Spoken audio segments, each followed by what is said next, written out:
बच्चों, आप लोग कैसे हैं? उम्मीद है कि आप लोग सब अच्छे होंगे।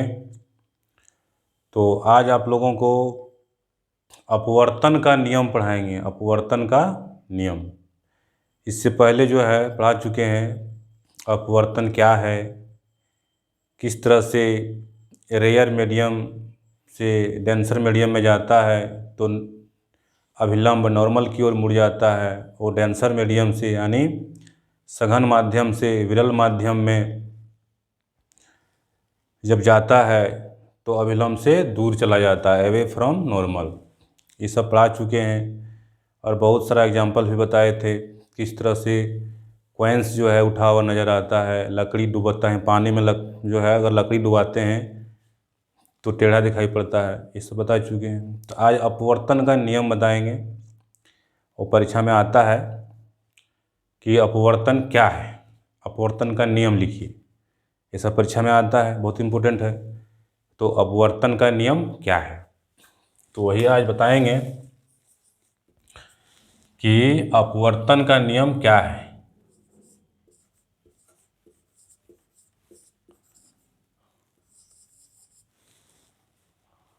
अपवर्तन का नियम क्या है?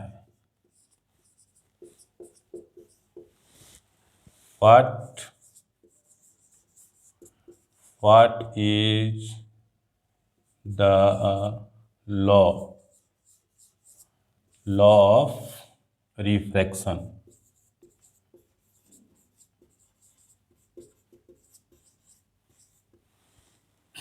ए बच्चों, अपवर्तन का नियम क्या है? जिस तरह से परावर्तन में दो नियम होता था, उसी तरह अपवर्तन में भी दो नियम है। पहला नियम क्या है? पहला नियम है बच्चों, जैसे कि देखिए एक बनाएंगे हम लोग, यहाँ पे दो मीडियम लेंगे। ये दो मीडियम लेंगे, ये मीडियम 1, ये 2, दो मीडियम हो गया। और एक नॉर्मल डालेंगे और ऐसे आता है, मान लीजिए प्रकाश की किरणें आता है, और ये जो है आपका रेयरर मीडियम है, यानी एयर मान लेते हैं, चाहे इसको मान लेते हैं रेयरर मीडियम, रेयरर मीडियम, इसको मान लेते हैं डेंसर मीडियम। ठीक है, यानी ये जो है विरल माध्यम, हिंदी में बोलते हैं उसको विरल माध्यम, और इसको सघन माध्यम।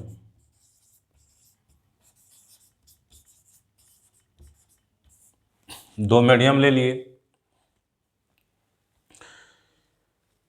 तो जब प्रकाश की किरणें आया यहाँ पर, ये इंटरफेस है दो मीडियम का इंटरफेस है, तो इसको डेंसर माने हैं, इसको रेयरर माने हैं, तो अभिलंब की ओर मुड़ेगा। प्रकाश अभिलंब की ओर मुड़ गया, जाना चाहिए था इधर, मुड़ गया इधर। तो ये जो नॉर्मल के साथ कौन बना रहा है, ये आई हो गया, और यहाँ जो बना रहा है ये आर हो गया। कोई दिक्कत नहीं है, ये स्पॉट समझ में आ गया। तो हम लोग इस पिक्चर को ही देख करके, आप लोग भी जब एग्जाम में आए तो ये फ़ोटो पहले बनाना है। फ़ोटो को बना करके ही, समझ में आ रहा है, फ़ोटो को बना करके ही लिखना है, आद उद कुछ करना उड़ना है नहीं। फ़ोटो बन गया, डेफिनेशन नियम लिखा जाएगा। देखिए पहला नियम जो है, इसका जो फर्स्ट रूल है, पहला नियम, पहला नियम जो है बच्चों, इसका फर्स्ट रूल,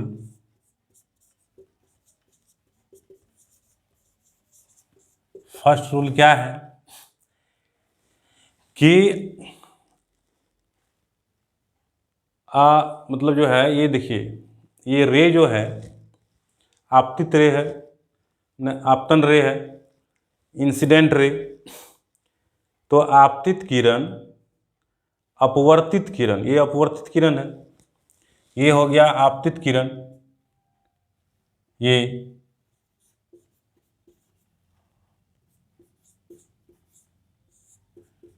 आपतित किरण हो गया, और ये इसको बोलते हैं अपवर्तित किरण।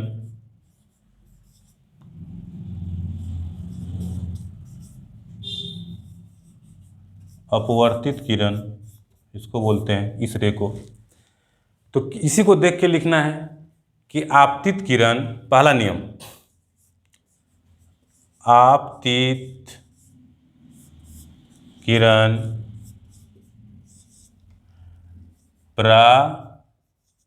परावर्तित किरण, यहां पर होगा किरण, अपवर्तित किरण, अपवर्तित किरण, ये हो गया आपतित किरण, ये हो गया अपवर्तित किरण, आपतित किरण, अपवर्तित किरण, आपतित किरण, अपवर्तित किरण, ठीक है। और अभिलंब, ये जो है इंटरफेस पर, दो माध्यम के संपर्क बिंदु पर अभिलंब, चाहे आपतन बिंदु पर अभिलंब, आपतित किरण, अपवर्तित किरण तथा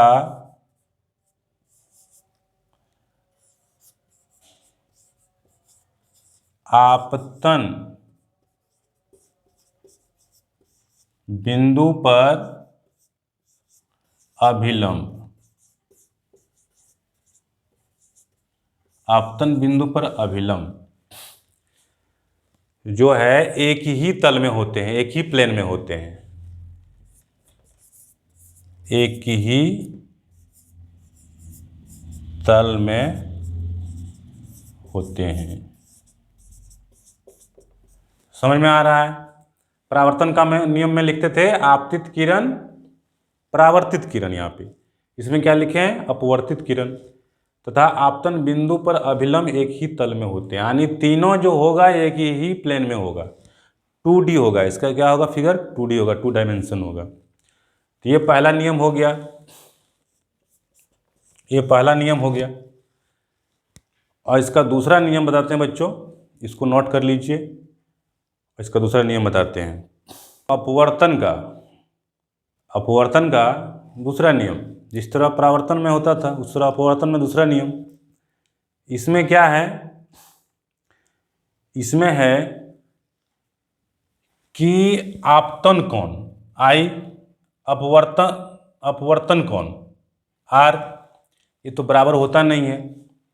परावर्तन में बराबर होता था, इसमें बराबर नहीं होता है, क्योंकि ये तो इधर मुड़ गया, इसलिए बराबर नहीं होता है। और इसका डिटेल्स पहले वीडियो में बता चुके हैं, पहले क्लास में। तो इसमें क्या है? इसमें कहता है कि आपतन कोण का साइन और अपवर्तन कोण का साइन का जो रेशियो होगा वो कांस्टेंट होगा। क्या होगा? कांस्टेंट होगा। देखिए, यानी साइन I और साइन R बराबर क्या होगा? कांस्टेंट होगा, ये कांस्टेंट होगा। यही जो है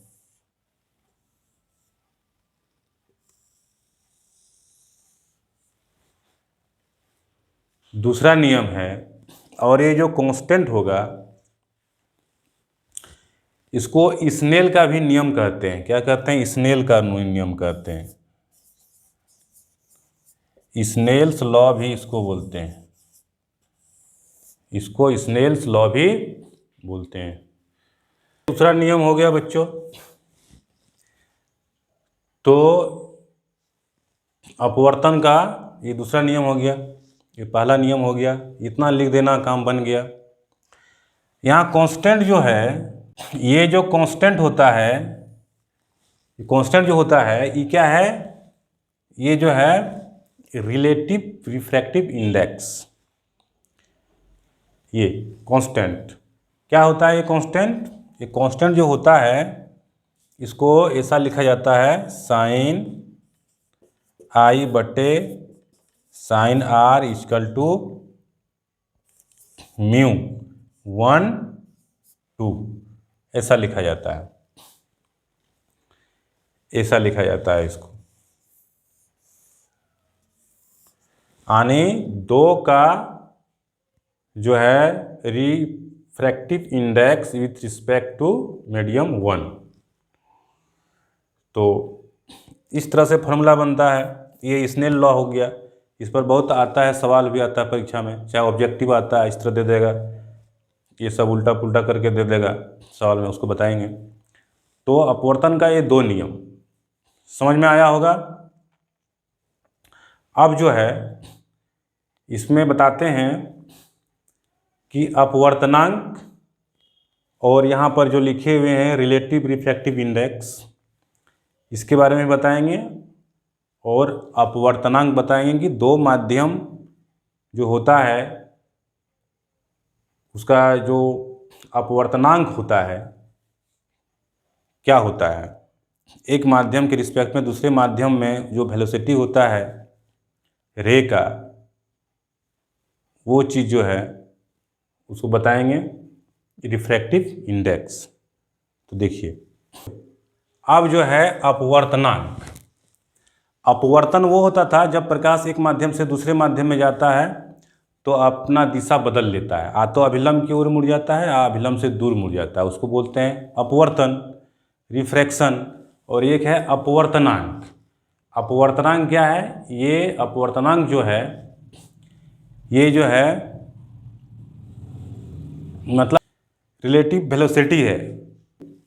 तो इसको देखिए कैसे लिखते हैं, इसको म्यू लिखते हैं, इसका नाम है म्यू। क्या नाम है, इसको म्यू बोलते हैं।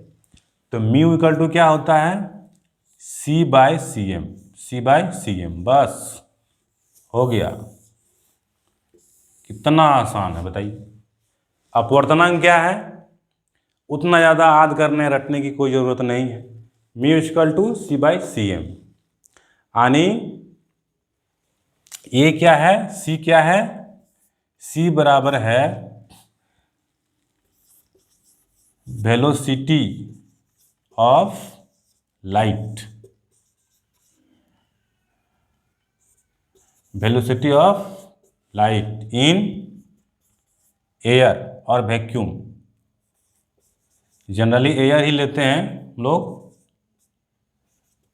एयर लेते हैं। और सीएम क्या है, velocity of light in medium. सी क्या है, लाइट का वेलोसिटी किसमें, हवा में या वैक्यूम में, हवा वैक्यूम लगभग एक ही मानते हैं। और सीएम, सीएम क्या है, velocity of light in medium, यानी माध्यम में प्रकाश का चाल, दोनों का जो रेशियो होता है इसी को बोलते हैं म्यू, अपवर्तनांक, रिफ्रैक्टिव इंडेक्स। इसका कोई यूनिट नहीं होता है, ये इसका कोई मात्रक नहीं होता है। क्यों, क्योंकि सेम टाइप का क्वांटिटी से ये डिवाइड हुआ है, तो मीटर पर सेकंड दोनों कट गया, खत्म हो गया, उड़ गया। ये बात समझ में आ गया कि ये इसका कोई मात्रक नहीं होता है, ये एक कांस्टेंट है, अचर राशि है म्यू। तो इस पर दिखाते हैं किस तरह से सवाल आता है परीक्षा में। और जो है अपवर्तनांक के नियम से भी किसी परीक्षा में सवाल आता है, 2-3 सवाल बता देते हैं। देखिए सवाल है काल प्रकाश, सवाल है कि यदि प्रकाश का चाल जल में 2.25 × 10⁸ मीटर पर सेकेंड है तो जल का अपवर्तनांक निकालें। जैसे कि ये पानी भरा हुआ है, मान लीजिए ये पानी भरा हुआ है, पानी भरा हुआ है। कह रहा है कि इसमें प्रकाश जब आता है, जब इसमें प्रकाश आता है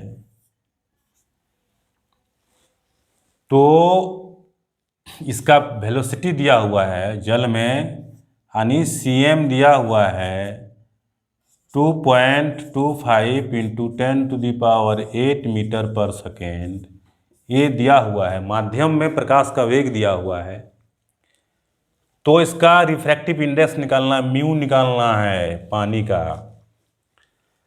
तो कैसे निकलेगा, अभी फॉर्मूला बताएं। म्यू इक्वल टू C/cm, और ये हवा है, एयर हवा है, ये प्रकाश जा रहा है। तब क्या निकालना है, म्यू निकालना है। तो इसको निकालिए। C तो जानते हैं, प्रकाश का चाल जो हवा में कितना होता है, 3 × 10⁸ मीटर पर सेकेंड।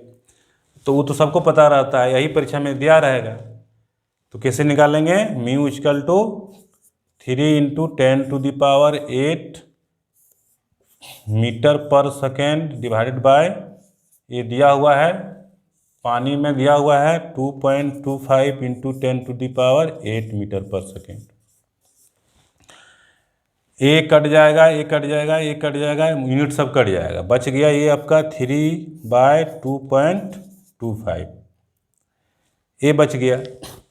इसको हटा दीजिए, यहाँ 2 जीरो उतार दीजिए, इसको भाग कीजिएगा तो 25 से काटिए, 25 चौका 100, 25 चौका 100 और 25 9 बार में, इसको काटिए, 25 के 25 कितना बचा, 5, 25 दूना 50, 12 हो गया, 3 तिया 9, 3 चौका 12, 4/3, इसको भागा करेंगे 3 के 3, बचा 1, 3 तिया 9, 3 तिया 9।